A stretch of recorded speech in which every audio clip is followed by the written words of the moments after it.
Friends, welcome back to my channel crack the biology. आज मैं आपको सेल के बारे में पढ़ाऊंगी। Cell history of cell, cell theory और फॉर्मुलेशन ऑफ सेल थ्योरी के बारे में पढ़ाया जाएगा। फंडामेंटल फंक्शन क्या है, फंडामेंटल फीचर्स क्या है सेल थ्योरी के, एक्सेप्शन ऑफ सेल थ्योरी के बारे में बताऊंगी आपको। एक्सेप्शन जो आएगा सेल थ्योरी में बहुत सारे एक्सेप्शन है कि जैसे मान लो जो फंडामेंटल हमें सेल थ्योरी मिली है उसमें बहुत सारे एक्सेप्शन है, उसके बारे में बताऊंगी। मॉडर्न सेल थ्योरी, उसके बाद जब उसका इन्वेंशन फर्दर सेल थ्योरी का मॉडर्नाइजेशन हुआ है तो उसके बारे में। टाइप ऑफ सेल, कितने तरह के सेल्स होते हैं, और आज प्रोकैरियोटिक सेल के बारे में आपको बताऊंगी। और नेक्स्ट लेक्चर में आपको यूकैरियोटिक और बाकी ऑर्गेनेल के बारे में बताऊंगी। तो चलिए स्टार्ट करते हैं आज का लेक्चर। नेक्स्ट टॉपिक है हमारा सेल। सेल की बात करें तो cell is a unit of life. हम सेल को यूनिट ऑफ लाइफ क्यों कह रहे हैं कि कोई भी लिविंग ऑर्गेनिज्म है उसके पास सेल प्रेजेंट होगा। सेल से ही बने हुए ऑर्गेनिज्म लिविंग खाते हैं, ठीक है, उनके पास लाइफ होती है। तो इसका टॉपिक पढ़ते हैं। Cell cell is the fundamental unit of the structure and function in all living being and is a capable of independent existing and performing all the life activity।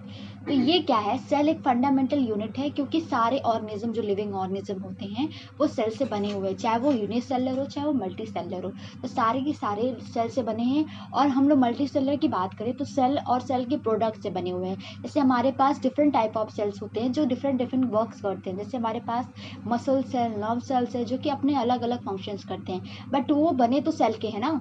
तो ये सारे जो लाइफ प्रोसेस है organism के।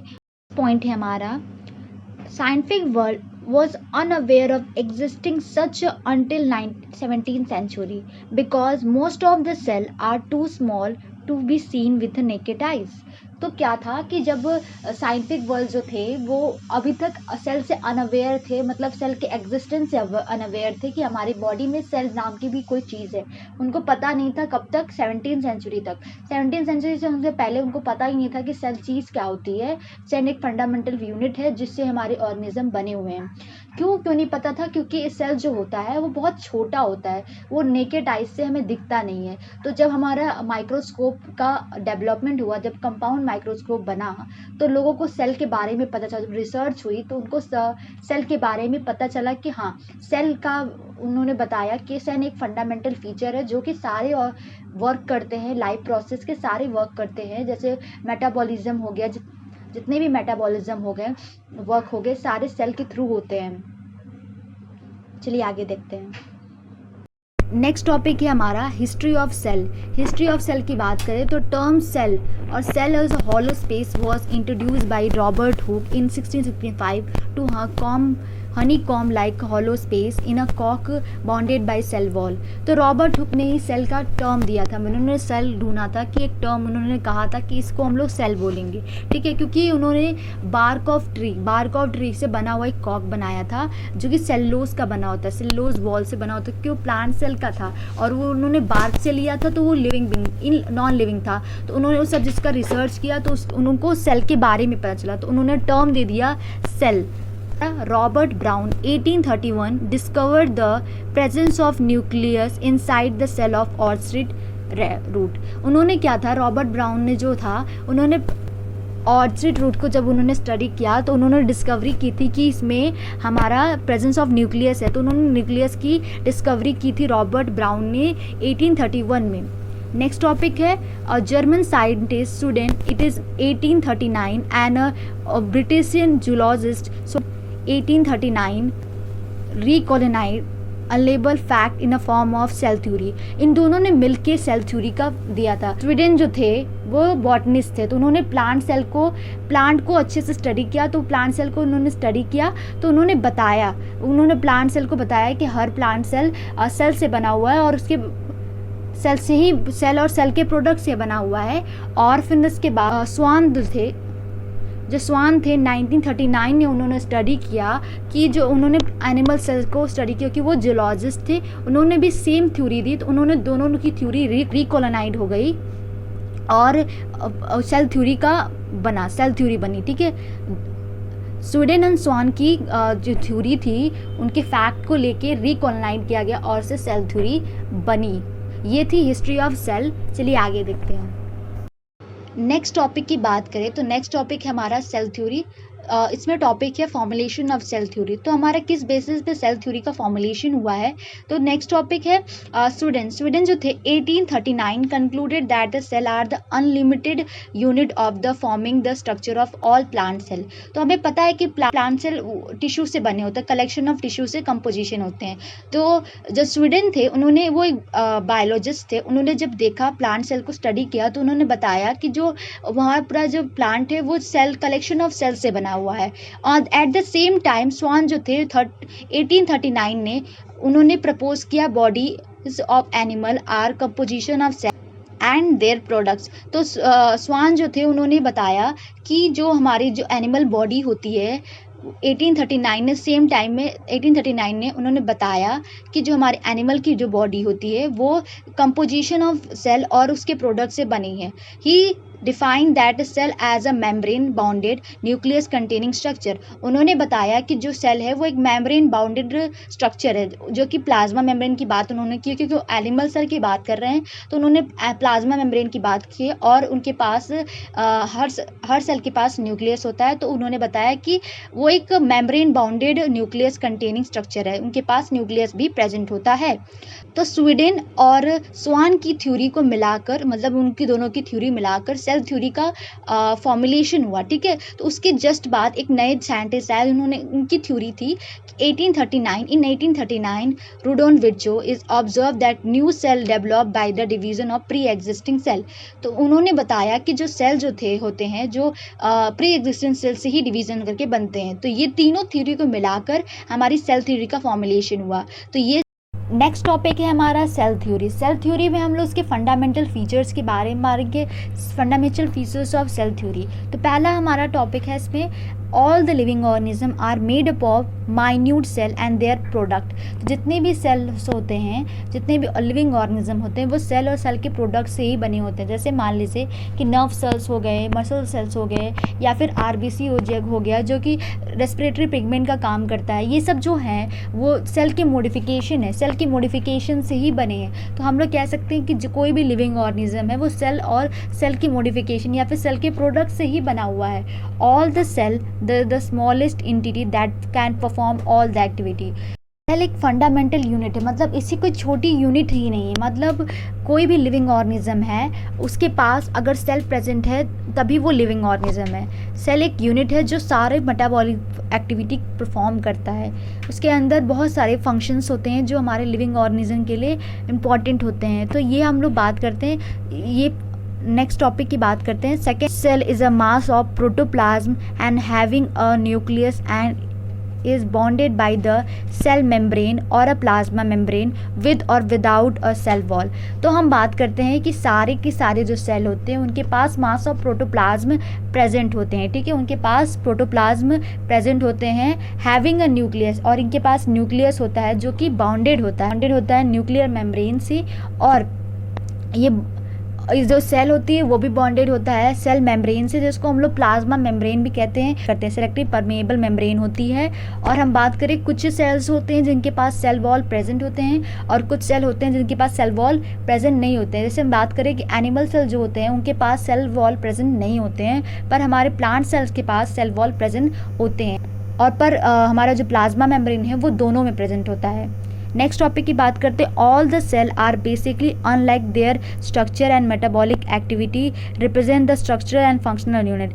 All the cell मतलब इसका मतलब है कि हर डिफरेंट सेल को डिफरेंट स्ट्रक्चर के हिसाब से उसको उसका एक्टिविटी मेटाबॉलिक एक्टिविटी दे दिया गया है। जैसे मान करें उसका स्ट्रक्चर और फंक्शनल यूनिट की बात करें, जैसे हमारा नर्व सेल्स है, नर्व सेल्स को हम लोग वो इलोंगेटेड है और बहुत लॉन्ग होता है, इसलिए इसको हम लोग सिग्नल ट्रांसमिशन के लिए हेल्प करते हैं। और हम बात करें रेड ब्लड सेल की बात, तो रेड ब्लड सेल के बाद मैच्योरेशन के बाद वो नहीं होता, न्यूक्लियस नहीं होता, उसको हीमोग्लोबिन की ट्रांसमिशन के लिए ब्लड में ट्रांसमिशन करते हैं जिससे वो ऑक्सीजन का ट्रांसमिशन कर सकते हैं। तो और कार्बन डाइऑक्साइड को बॉडी से बाहर निकालने का काम करते हैं। चलिए नेक्स्ट टॉपिक की बात करते हैं। Function of the organism is a sum of the total activity and interaction its consequent cell. तो हम बात करते हैं कि ऑर्गेनिज्म के फंक्शन पे, अगर हम लोग कोई ऑर्गेनिज्म है उसका फंक्शन डिपेंड कैसे करता है कि सेल का फंक्शन कैसे हो रहा है। अगर सेल कलेक्शन ऑफ सेल का फंक्शन सही से हो रहा है तो वो ऑर्गेनिज्म का भी फंक्शन सही होगा। मान लीजिए कि हमारा जो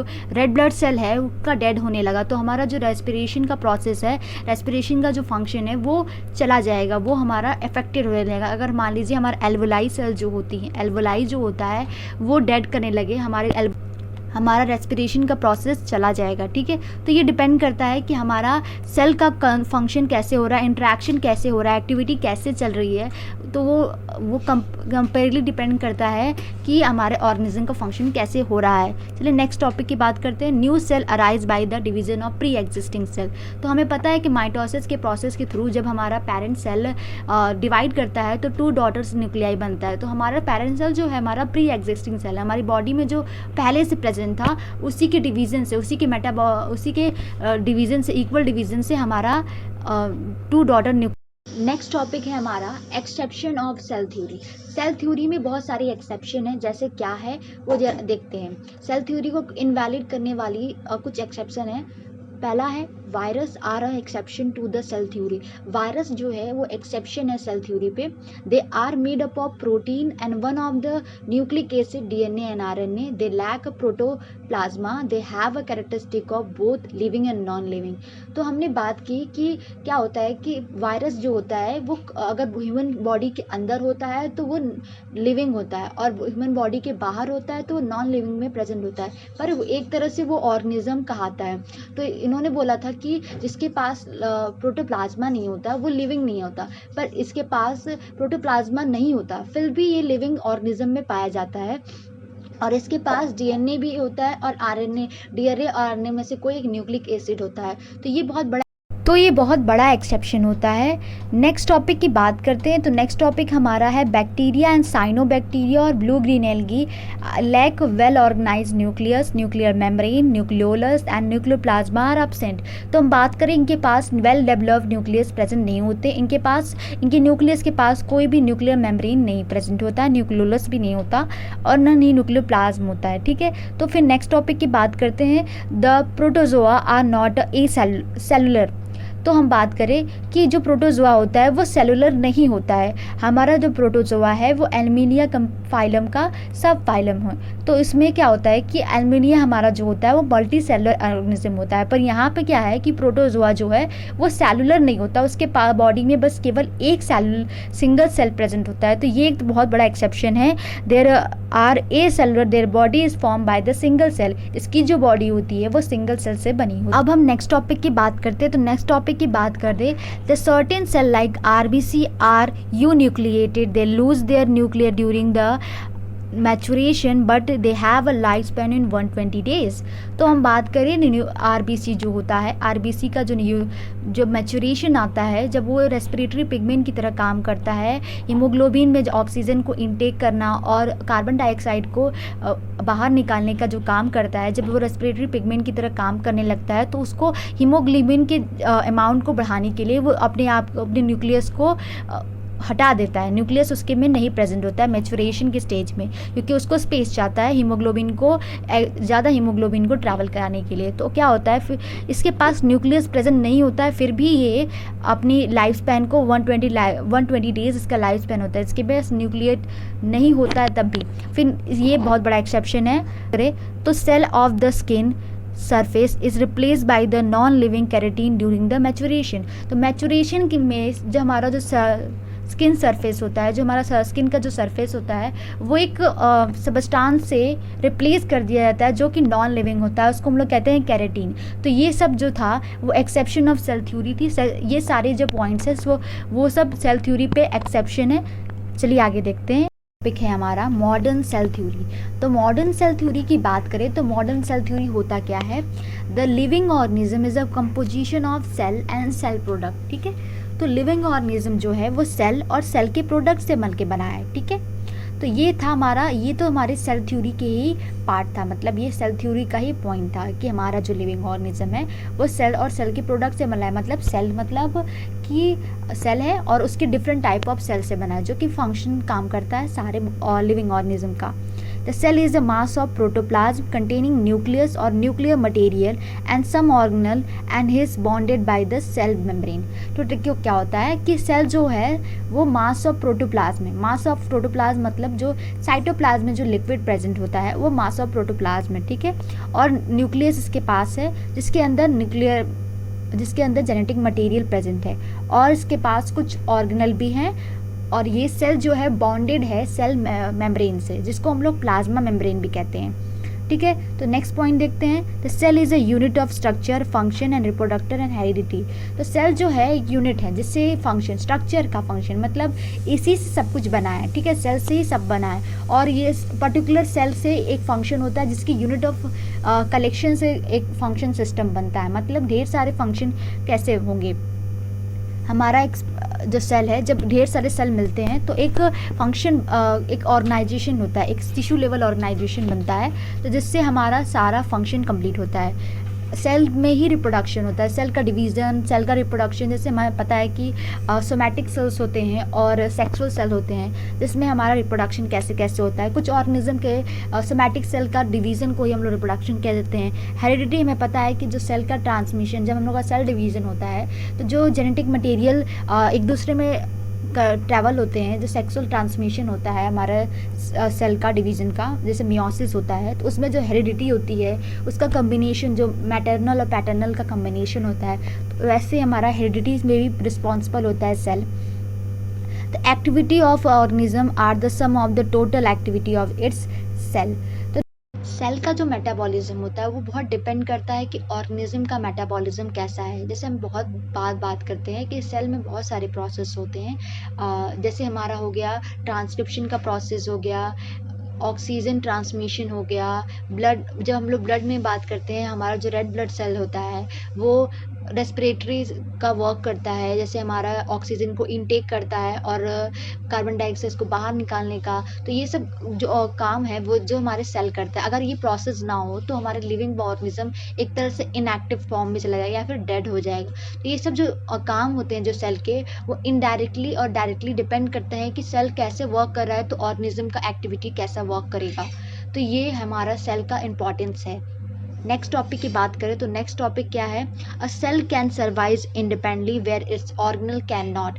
तो हम बात करें कि सेल जो है वो इंडिपेंडेंटली सर्वाइव कर सकता है पर उसके ऑर्गेनल नहीं सर्वाइव कर सकते। Next topic, cell arise by the division of pre existing cell. हमें भी पता है कि जो प्री एग्जिस्टिंग सेल बॉडी में प्रेजेंट होती है उसी के माइटोसिस के सेलर डिवीजन के थ्रू ही हमारा जो सेल है वो नया सेल बनाता है। जैसे हमारा डॉटर न्यूक्लियाई, डॉटर सेल बनता है, जैसे हमारा एक सेल है पेरेंट सेल है, फिर उसके टू डॉटर न्यूक्लियाई बनते हैं। तो ये माइटोसिस से प्रोसेस, मतलब प्री एग्जिस्टिंग सेल जो बॉडी में प्रेजेंट है उसी का ही बनेगा, किसी और सेल से नहीं बनता है। Next topic, I am so sorry student, next topic जो है वो मिसप्रिंट हो गया, प्लीज़ इसे आप ध्यान मत दीजिएगा, इस टॉपिक को आप मत पढ़िएगा। मैं आपको इस टॉपिक को एक्सप्लेन कर दे रही हूँ कि इसका मतलब क्या था। इसका मतलब ये है कि माइटोसिस जो प्रोसेस होता है, तो माइटोसिस में जब सेल डिवीज़न होता है तो cell division equal cell division होता है। इसमें जो जेनेटिक मटेरियल, जो क्रोमोसोम्स होते हैं या फिर सेल नंबर जो होता है, सेल ऑर्गेनल के नंबर जो होते हैं वो इक्वली पार्ट में डिवाइड होते हैं। मतलब अगर डॉटर न्यूक्लियाई एक है तो उसका जेनेटिक मटेरियल, उसका क्रोमोसोम नंबर सब सेम होगा। वो हैप्लॉइड होगा तो वो भी हैप्लॉइड होगा, वो डिप्लॉइड होगा तो वो भी डिप्लॉइड होगा। मतलब क्या है कि इक्वल डिवीज़न होता है, ठीक है। इसका ये टॉपिक था, मतलब था, ठीक है। नेक्स्ट टॉपिक की बात करते हैं, the cell get modified to perform a different function such as nerve cell become elongated and muscle cell cylinder or spindle shaped, egg become round known as cell differentiation। तो हम बात करते हैं next topic की। तो next topic क्या मतलब कह रहा है कि जब हमारा सेल मॉडिफाई करता है डिफरेंट फंक्शन परफॉर्म करने के लिए, तो नर्व सेल जो हो जाते हैं वो इलॉन्गेटेड हो जाते हैं। हमें पता है जब नर्व सेल एक बार बन जाते हैं तो बन जाते हैं, हमारे एम्ब्रियोनिक स्टेज में ही हमारे नर्व सेल्स बन जाते हैं, तो उसके बाद हमारे नहीं बनते, उनका बस इलॉन्गेशन होता है, उनकी साइज़ बढ़ती है,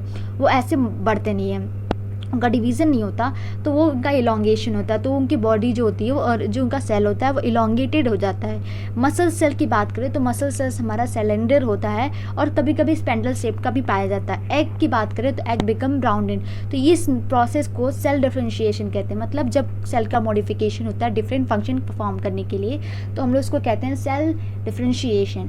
तो यहाँ पे टॉपिक खत्म होता है, चलिए आगे देखते हैं। हमारा टॉपिक है सेल टाइप। सेल टाइप कितने टाइप्स के होते हैं? तो सेल टाइप 2 टाइप्स के होते हैं। पहला है हमारा प्रोकैरियोटिक सेल, दूसरा है हमारा यूकैरियोटिक सेल। तो प्रोकैरियोटिक सेल के बारे में बात करें तो प्रोकैरियोटिक सेल क्या होता है? प्रो मीन्स होता है प्रिमिटिव और क्रियोटिक मतलब होता है न्यूक्लियस। तो ऐसे सेल जो जिसके पास प्रिमिटिव न्यूक्लियस प्रेजेंट होता है, इसके न्यूक्लियस होते हैं वो वेल डेवलप्ड नहीं होते, इसका जो न्यूक्लियस होता है वो नेकेड होता है, इसके पास कोई भी मेम्ब्रेन नहीं होते, कोई भी न्यूक्लियर प्लाज्मा मेम्ब्रेन नहीं होता, न्यूक्लियर मेम्ब्रेन नहीं होता। इसके जो जेनेटिक मटेरियल है वो इससे फ्लोट करते रहते हैं, ठीक है। अगर हम लोग बात करें इसके पास कोई भी डबल मेम्ब्रेन ऑर्गेनल नहीं होते हैं, इसके पास बस सिंगल मेम्ब्रेन ऑर्गेनल प्रेजेंट होते हैं और ये प्रिमिटिव न्यूक्लियस एग्जिस्ट करता है सेल के पास। इसके एग्जाम्पल की बात करें तो इसका एग्जाम्पल मोनेरा है। और हम बात करते हैं यूकैरियोटिक सेल की बात करें तो यू मन से होता है ट्रू न्यूक्लियस। ट्रू न्यूक्लियस मतलब क्या होता है कि वो न्यूक्लियस जिसके पास वेल डेवलप्ड न्यूक्लियस है और इसके पास न्यूक्लियस का बॉन्डेशन मतलब न्यूक्लियर इसका बॉन्डेड है मेम्ब्रेन से, और इसके पास डबल वेल्ड कॉम्प्लेक्स ऑर्गेनल होते हैं। जैसे बात करें माइक्रोकॉन्ड्रिया, गोल्जी एपरेटस, एंडोप्लाज्मिक रेटिकुलम, ये सब सारे जो डबल बॉन्डेड ऑर्गेनल है इसके पास प्रेजेंट होता है। तो हम लोग बात करते हैं यूकैरियोटिक सेल जो होती है वो जनरली प्रेजेंट किस में होती है? इन प्रोटेस्टा, प्लांटी, फंगी, एल्यूमिनिया, ये सब इसके एग्जाम्पल है, ठीक है। तो आगे देखते हैं हम लोग इसके सेल डिवीज़न के बारे में, इसके कैरेक्टरिस्टिक पढ़ते हैं, ठीक है। नेक्स्ट टॉपिक है structure of prokaryotic cell. Prokaryotic cell के स्ट्रक्चर के बारे में बात करें तो पहला जो हमारा है आउटर मोस्ट जो सेल होती है वो कैप्सूल होती है। कैप्सूल की बात करें तो वो एक प्रोटेक्टिव लेयर करता है जिससे सेल बैक्टीरियल सेल, ये बैक्टीरियल सेल का एनाटॉमी है। तो बैक्टीरियल सेल जो होता है वो प्रोटेक्टेड रहता है एक्सटर्नल इन्वायरमेंट से, ठीक है। उसके बाद हमारा आता है सेल वॉल। सेल वॉल जो होता है वो प्लांट सेल में प्रेजेंट होता है। सेल वॉल जो सेलुलोज से बना होता है, तो ठीक है, सेलुलोज से बना होता है, वो हमारे सेल मेम्ब्रेन के आगे होता है, वो भी प्रोटेक्टिव लेयर की तरह काम करता है। उसके बाद हमारा आता है प्लाज्मा मेम्ब्रेन। प्लाज्मा मेम्ब्रेन जो है वो हमारा सेलेक्टिव मेम्ब्रेन है जो कि केवल सेलेक्टिव चीज़ों को ही अंदर आने देता है। तो फिर उसके बाद की बात करते हैं, उसके बाद साइटोप्लाज्म है। साइटोप्लाज्म वो होता है जिसमें सारा मेटाबॉलिज्म सेल का मेटाबॉलिज्म से इतना भी फंक्शंस होता है वो सेल के अंदर होता है, वो साइटोप्लाज्म के अंदर होता है।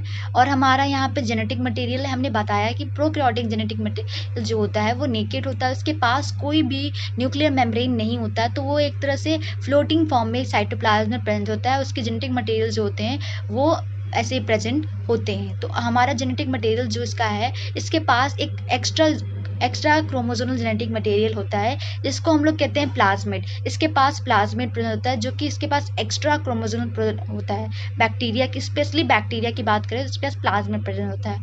अगर हम बात करें तो इसके पास लोकोमोशन के लिए फ्लैजिला प्रेजेंट होता है जो कि हुक और बेसल पार्ट से अटैच होता है बॉडी में। इसके पास पाइलस प्रेजेंट होता है जो कि अपेंडेजेस होता है, हेयर लाइक अपेंडेजेस बैक्टीरिया के कैप्सूल में प्रेजेंट होता है ये, और ये कॉन्जुगेशन में हेल्प कराता है। हमें पता है कि जो बैक्टीरिया होता है अपना रिप्रोडक्शन जो होता है वो कॉन्जुगेशन के थ्रू करता है, ठीक है। तो ये था structure of prokaryotic cell. Prokaryotic cell की बात करें तो हम लोग इन डीप में जाके इसके बारे में और बात करेंगे, इसके सेल एनवेलप, साइटोप्लाज्म में अंदर क्या क्या फंक्शंस होते हैं और इसके जेनेटिक मटेरियल के बारे में। तो आगे देखते हैं।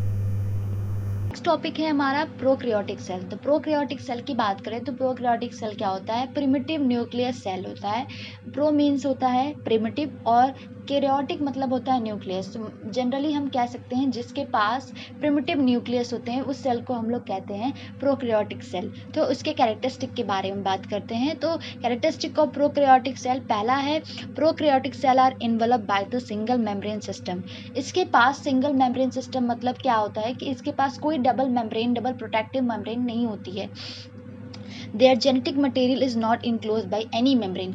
इसका जो जेनेटिक मटेरियल होता है वो न्यूक्लियोलस जैसे मेम्ब्रेन, न्यूक्लियर मेम्ब्रेन से बॉन्डेड नहीं होता, वो जनरली नेकेड होता है। इसके पास कोई भी डबल मेम्ब्रेन ऑर्गेनल भी नहीं होते। इसके सारे ऑर्गेनल जो होते हैं वो सिंगल मेम्ब्रेन वाला ऑर्गन होते हैं और इसका न्यूक्लियस भी वेल डेवलप्ड नहीं होता है। The complex cell organelles such as mitochondria, chloroplast, endoplasmic reticulum and Golgi apparatus complex are absent। तो हम लोग बात करें कि ये सब जो हमारे अच्छे अच्छे कॉम्प्लेक्स ऑर्गेनल होते हैं जिसके पास डबल मेम्ब्रेन ऑर्गेनल होते हैं, वेल डेवलप्ड ऑर्गेनल जो हैं इसके पास प्रेजेंट नहीं होते। जैसे इसमें क्या क्या है, माइक्रोकॉन्ड्रिया, chloroplast, endoplasmic reticulum, Golgi complex, ये सब नहीं होते हैं।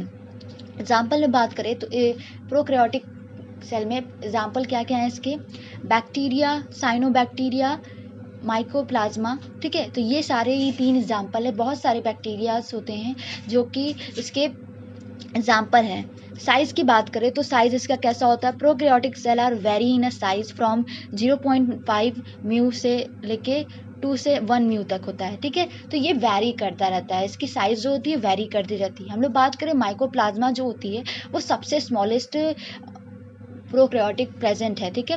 तो माइकोप्लाज्मा आर स्मॉलेस्ट बीइंग मैंने हमने बात किया कि बहुत छोटी होती है माइकोप्लाज्मा सेल जो होती है बहुत छोटी होती है। ये होती है 0.1 म्यू से लेके 1 म्यू तक की साइज होती है।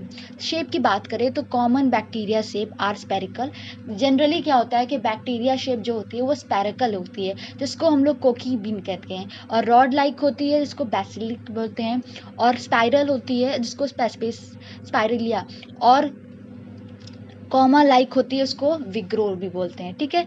तो ये सब इसके शेप हैं। स्ट्रक्चर की बात करें तो स्ट्रक्चर क्या होता है, बैक्टीरिया और prokaryotic organism is very simple. तो हमारे बात करें कि इसके स्ट्रक्चर क्या होती हैं, बैक्टीरिया की प्रोकैरियोटिक जो होते हैं ऑर्गेनिज्म उनका स्ट्रक्चर बहुत सिंपल होता है। They have a cell envelope, cytoplasm and the genetic material. इनके पास क्या होता है, सेल इन्वेलप होता है और सेल साइटोप्लाज्म होता है जहाँ सारा मेटाबॉलिज्म सारा फंक्शन होता है, और जेनेटिक मटेरियल भी होता है। पर इनके पास ये वेल डेवलप नहीं होता है, वो नेकेड होता है, किसी भी एनवलप में नहीं होता। तो ये रहा प्रोकैरियोटिक सेल का डिस्क्रिप्शन। इसके सारे डिस्क्रिप्शन भी बाद में आएंगे, इसके सब टॉपिक्स भी हैं, इसको नेक्स्ट लेक्चर में आपको कंप्लीट किया जाएगा। थैंक यू लेक्चर देखने के लिए।